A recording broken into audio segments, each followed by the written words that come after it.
Okay, so I used to work night shift at a small hotel, and this happened about a year ago.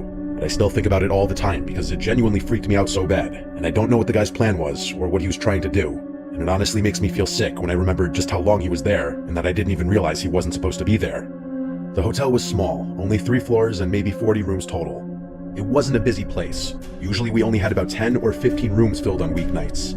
I worked from 10 p.m. to 6 a.m. It was usually really boring and quiet, which was fine with me. I would just sit behind the desk, do some paperwork, sometimes check the cameras, sometimes watch YouTube on my phone if it was really dead. The lobby wasn't big, just the desk and some couches off to the side with a TV, and then some vending machines in the corner. Behind the desk was a little office where I had a computer and a chair and a glass window so I could see the lobby while I sat in there. At night, the front doors locked automatically, so guests had to buzz in, and I would press a button to let them through. Usually nothing happened after midnight except the occasional guest coming in late. But one night, this man came in around 11, and everything about it still makes my stomach drop when I think about it. He buzzed the door and I let him in. He looked mid-40s, tall, kind of skinny, but not too skinny. He was wearing jeans and a baseball cap, carrying a backpack. He walked up to the desk and asked if we had a room for the night. I told him yes and gave him the price, and he nodded and pulled out a card. I swiped it, it went through, and I gave him a key card for room 214 on the second floor. I remember he looked at me for a second too long before he left. He had this kind of blank expression, and his eyes stayed on me for maybe 3 or 4 seconds after I handed him the key.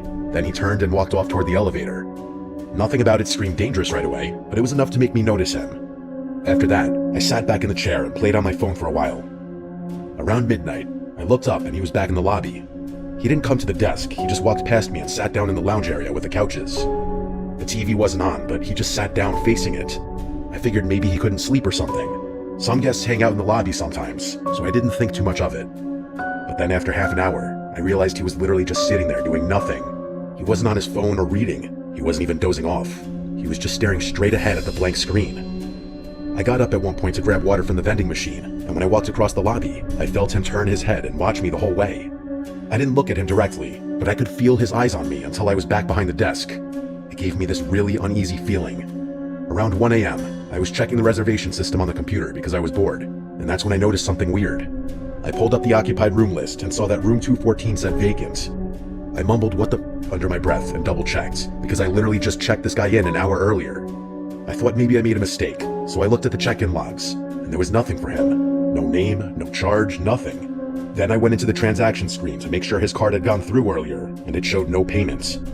I remember feeling confused as hell, because I swore I swiped his card and it beeped like it worked, but there was nothing in the system at all. That's when I picked up the phone and called room 214. It rang like 10 times, but no answer. Then I checked the key card entry log, which tells you if the door to that room was open that night, and it showed nothing. No one had entered the room. That's when I realized he never even went to the room after I gave him the card. I looked over into the lounge, and there he was, still sitting there, staring at the TV that wasn't even on. I started to get this awful feeling in my chest. I sat there debating what to do. Part of me thought maybe the system just glitched, but the fact that the room had no entry log and no charge made it pretty clear he wasn't even checked in. I waited another 15 minutes just watching him. Around 1:30, I walked over and asked if everything was okay. He turned his head and looked at me with no expression, and he told me he just couldn't sleep. Then he turned back toward the TV. I nodded and went back behind my desk, but my hands were shaking. Around 2, I noticed he wasn't sitting in the lounge anymore. My stomach dropped right away because I didn't see him in the lobby at all. I scanned the area, and then I spotted him standing at the end of the hallway by the bathrooms, half hidden in the dark. He was just standing still. I kept glancing up at him, pretending to be on the computer. He stood there for a while, and then slowly walked back and sat in the lounge again like nothing happened. I called my manager at home and explained what was going on. She sounded tired and told me to just keep an eye on him and call the police if he did anything threatening. I remember hanging up and thinking that it already felt threatening, but I didn't know what else to do. I checked the security cameras after that. I saw him on the first floor hallway camera. He walked all the way down the hall, stopped at the end, stood there for several minutes, then walked back. Later he went into the stairwell and stayed in there for about 10 minutes. I don't know what he was doing in there. Every time I looked up from the computer, he was somewhere else, near the vending machines or by the elevators, once just standing near the corner of the lobby where the light didn't hit well. He was always staring. By 3:30, I couldn't take it anymore, so I called the non-emergency police line and explained that there was a man in the hotel who I didn't think was a guest. They said they'd send someone. While I was waiting, I noticed he moved again, this time closer to the desk. He was standing maybe 15 feet away, just watching me. He didn't blink much, and he definitely didn't speak. He just stared like he had a staring problem. I pretended to type something on the computer, but I was so scared I could hardly breathe. At around 3:50, the buzzer went off, and I thought maybe it was the cops already, but it was just another guest coming back late. I let him in quickly, and the man turned his head and watched the guest walk past. I noticed his eyes follow him the whole way across the lobby. That scared me even more, because it was like he was studying him. A few minutes later, the man disappeared again. I checked the cameras and saw him standing outside one of the guest room doors on the first floor, like he was literally just standing there. So that's when I called actual 911. I told them he was outside a guest's room and I didn't know what he was trying to do. They said officers were on the way.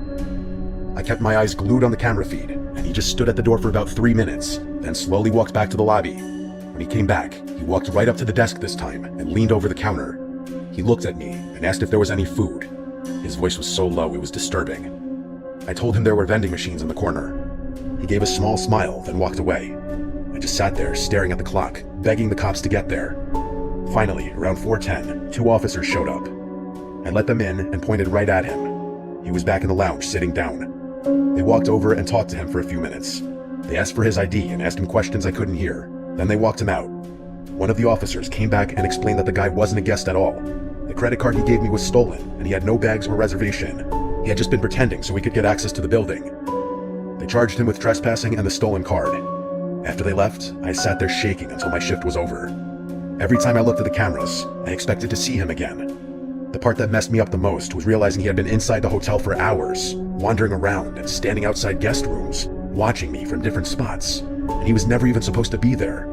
I have no idea what his plan was, but I know it wasn't good. That was the scariest night of my life.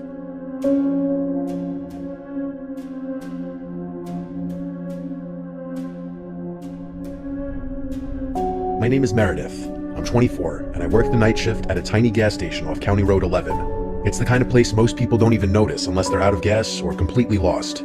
I took the job because it was quiet and predictable. I liked that, or at least I used to. It started on a Thursday night around 1 a.m. The air outside was wet and still, and the hum of the overhead lights had been getting under my skin all shift. I was just about to microwave a cinnamon roll I didn't even really want when the door chimed. A man walked in, mid-40s, maybe older. He had a green coat, messy hair, and dry lips like he hadn't smiled in years. He didn't head for the coffee or chips like most people. He just stood near the counter, staring at me with a strange kind of familiarity. "Hi," I said, forcing a polite smile.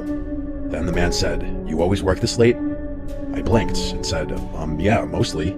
He smiled, then he said, "I figured. I've passed through a few times. Noticed it's always you." That unsettled me more than I let show. "Oh yeah, right, small town," I said. He didn't leave. "Meredith, right?" I froze. I wasn't wearing a name tag. I was about to ask him how he knew, but he followed it with saying that I have nice handwriting, and he motioned to the whiteboard where I'd written cinnamon coffee is back. Most people dot their I's like circles.